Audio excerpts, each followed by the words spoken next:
So, on the 2nd of Jan 2023, driver and automotive legend Ken Block passed away.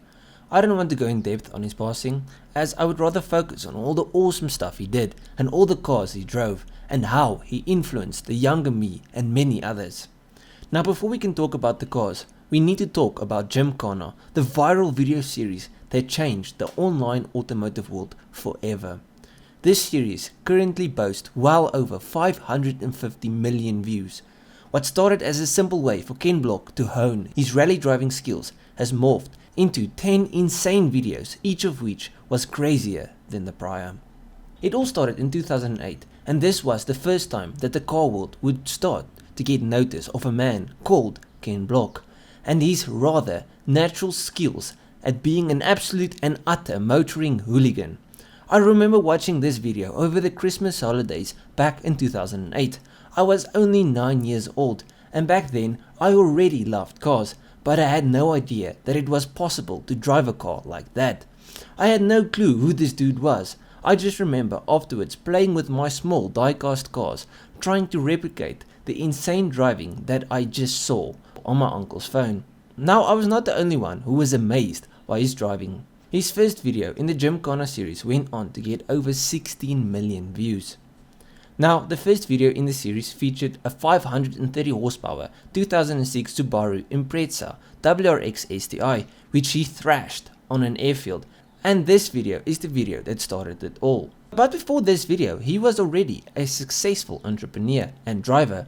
You see, Block and his friend Damon Way, brother of renowned skateboarder Danny Way, wanted to make it, and they started a bunch of businesses together.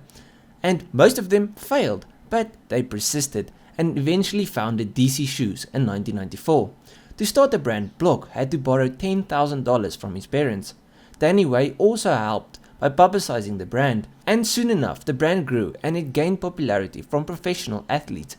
In 2004, they proceeded to sell the startup for $87 million.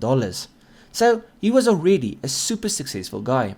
Then in 2005, Block entered in a national rally event. His first event was on snow, where he finished 5th in the Group N class and 7th overall. At the end of the 2005 season, Block had garnered 5 top 5 finishes and was 4th overall in the National Rally Championship. This also led him to win Rookie of the Year award. But he was more than just a rally driver.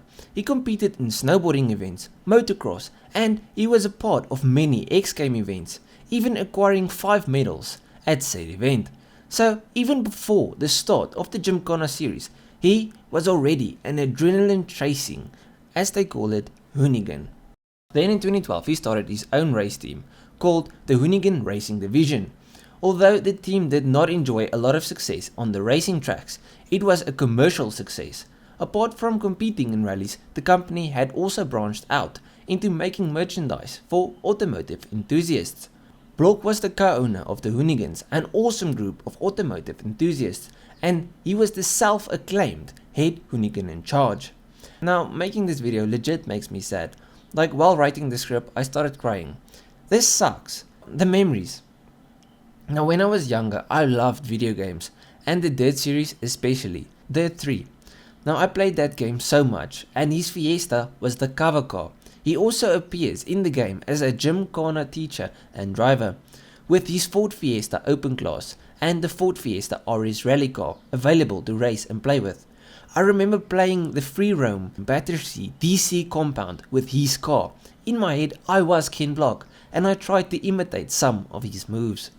Then in 2013 came the car that many knew him for, Hoonicorn, and I actually went to see him drive this car at the Top Gear Festival here in South Africa.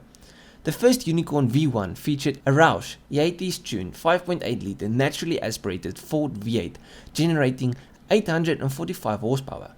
Hoonicorn was an instant sensation, and Gymkhana featuring this car got over 57 million views. He also has a daughter who loves cars, and she can be seen driving the crap out of Hoonicorn V2 on YouTube. This version featured a 1400 horsepower twin turbo V8, and on the Hoonigan channel they had a series called Hoonicorn Versus, where she drag raced many cars. Now this is horrible, and I just wanted to say rest in peace to the legend that was a massive inspiration to me and many others. He will be missed, and my condolences to the family. Legends live forever.